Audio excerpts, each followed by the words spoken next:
Constable GD 2025 written exam आपका हो रहा है और काफी कैंडिडेट्स एग्जाम दे चुके हैं, काफी अपना एग्जाम की तैयारी कर रहे हैं। एग्जाम जो है वो लास्ट कब हो जाएगा, तो लास्ट देखिए आपका एग्जाम जो है वो 25 फरवरी को लास्ट एग्जाम हो जाएगा। अब जिनका एग्जाम हो गया है वो लोग अपने साथ में दूसरी तैयारी में जुट गए हैं कि फिजिकल कैसे होगा, फिजिकल के साथ साथ मेडिकल, फिजिकल और मेडिकल क्या एक साथ ही होगा इस बार, RFID का क्या यूज होगा, इस तरीके की जो बातें हैं आपकी उसके बारे में यहाँ डिस्कस करेंगे। उसके बाद में आंसर की और आंसर की के साथ ही ऑब्जेक्शन मैनेजमेंट, तो ऑब्जेक्शन मैनेजमेंट के लिए आपके लिए अलग से वीडियो भी बनाएंगे। ऑब्जेक्शन जरूर लगाना है, कहीं भी आपको डाउट लगता है उसके लिए अलग से आपके लिए वीडियो लेकर आएंगे। ये काम कब तक हो जाएगा, तो ये देखिए 20 से लेके 25 मार्च तक ये काम हो जाएगा। जो पुराने परंपराएं हैं एसएससी की उसके अनुसार यदि हम देखते हैं तो 20 से 25 मार्च तक ये काम हो जाएगा। उसके बाद फाइनल आंसर की और उसके बाद सीबीटी रिजल्ट। तो सीबीटी रिजल्ट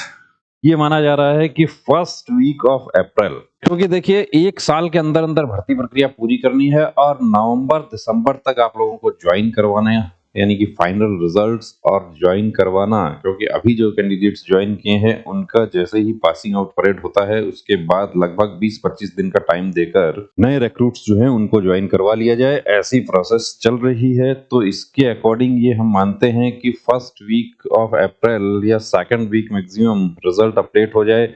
अब रिजल्ट अपडेट हो जाए तो एक प्रश्न ये भी आता है कि क्या पीएसटी, पीटी और मेडिकल इस बार भी एक साथ ही होगा। देखिए इस बार एक साथ होगा ऐसी संभावना कम। पिछली बार क्यों एक साथ हुआ था, क्योंकि RFID और मशीन बेस्ड जो पीएसटी पीटी होना था उसके टेंडर फाइनल नहीं हुए थे। टेंडर फाइनल नहीं हुए, 3 बार वो टेंडर जो थे उनकी डेट आगे बढ़ाई गई और उस वजह से भर्ती प्रक्रिया ऑलरेडी डिले हो गई। तो ये डिले की वजह से क्या हुआ कि एक साथ करना पड़ा, क्योंकि यदि उसको दोनों को अलग अलग किया जाता तो भर्ती डिले हो जाती और जो ट्रेनिंग शेड्यूल बने हुए थे उस ट्रेनिंग शेड्यूल के अकॉर्डिंग रिक्रूट्स ट्रेनिंग सेंटर्स में नहीं पहुंच पाते। तो ये संभावना नहीं है, यानी कि बिल्कुल ना के बराबर है। उससे पहले एक बात और आती है, क्या वैकेंसी बढ़ेगी? निश्चित रूप से बढ़ेगी, क्योंकि हर बार हम देखते हैं कि 20 से 30% कैंडिडेट जो है वो ज्वाइन नहीं करते हैं, या ज्वाइन करते हैं तो ज्वाइन करके 2 दिन 3 दिन 5 दिन 10 दिन बाद वापस आ जाते हैं।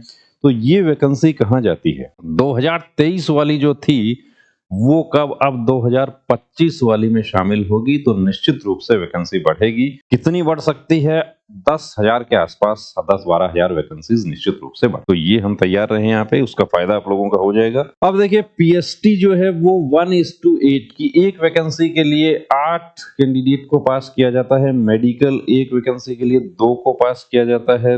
तो एक साथ यदि किया जाता है तो 8 में से 5-6 तो पास होते ही हैं। मेडिकल ज्यादा कैंडिडेट्स का करना पड़ता है, मेडिकल में एक बड़ा एडम लगता है, ज्यादा स्टाफ डिप्लॉय करना पड़ता है। तो उससे बचने के लिए जो पहले की प्रोसेस हमारी चली आ रही है कि 1:2 का मेडिकल होगा, तो आप उसी के हिसाब से तैयार रहें। लेकिन आपको एक चीज और बता दें कि आप साथ साथ देखिए पिछली भर्ती के अनुसार अपनी तैयारी भी रखें, क्योंकि पिछली बार क्या हुआ था कि काफी कैंडिडेट्स को ये प्रॉब्लम आई थी कि वो ये सोच रहे थे कि मेरा कोई करेक्शनल सर्जरी है, मुझे आंखों का ट्रीटमेंट करवाना है, मुझे पाइलोनाइडल साइनस का ट्रीटमेंट करवाना है, पाइल्स है, वेरिकोज वेन्स है, तो मैं फिजिकल के बाद करवा लूंगा। लेकिन फिजिकल के बाद टाइम नहीं मिला। यदि आप पिछली बार अनफिट हो गए थे या आपको डाउट लगता है कि आपका कोई ऐसा पॉइंट है, तो आप अभी से अपना देखिए ट्रीटमेंट भी आप करवा लेंगे तो ज्यादा अच्छा है। एक साथ होने की संभावना क्यों नहीं है? क्योंकि RFID और मशीन बेस्ड पीएसटी लागू हो चुका है।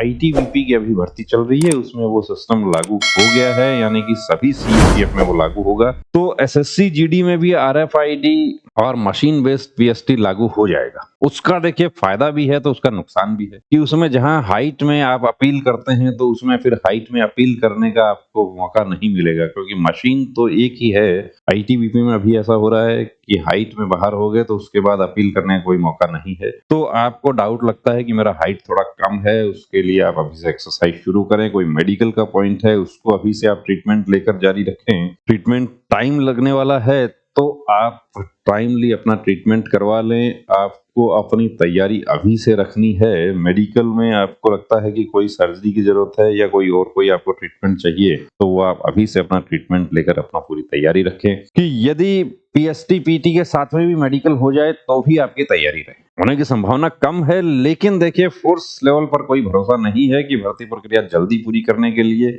ये किया जा सकता है। हो सकता है 1:8 की जगह 1:5 ही पास किए जाएं, और 1:5 पास किए जाएंगे तो जाहिर सी बात है कि कट ऑफ जो है वो हाई चली जाएगी और उसके बाद सबका मेडिकल कर लिया जाए। ऐसा भी संभव है, लेकिन कम संभावना है, क्योंकि RFID की वजह से पिछली भर्ती में एक साथ हुआ था, तो इस बार RFID लागू हो चुका है। RFID के अकॉर्डिंग आपको अपनी तैयारी करनी है। जिनका एग्जाम हो गया है वो दौड़ की तैयारी शुरू कर दें। जिनका एग्जाम अभी होना है वो जैसे ही एग्जाम हो जाता है, एग्जाम के तुरंत बाद दौड़ की तैयारी शुरू कर दें और आंसर की और रिजल्ट का इंतजार नहीं करना। कोई भी आपका मेडिकल से संबंधित इश्यू है तो उसकी पहले से तैयारी रखें, मौका नहीं देना है। देखिए अपनी तरफ से पूरी तैयारी रखनी है, रिजल्ट चाहे जो भी रहे लेकिन हमें अपनी तरफ से पूरी तैयारी करके जाना है। तो बने रहिए दोस्तों हमारे साथ, और कंप्लीट फ्री मेडिकल चेकअप की सुविधा हमारे सेंटर पर उपलब्ध है। उसके लिए आप डिस्क्रिप्शन में नंबर दिया है, उस पर कॉल कर सकते हैं। जय हिंद।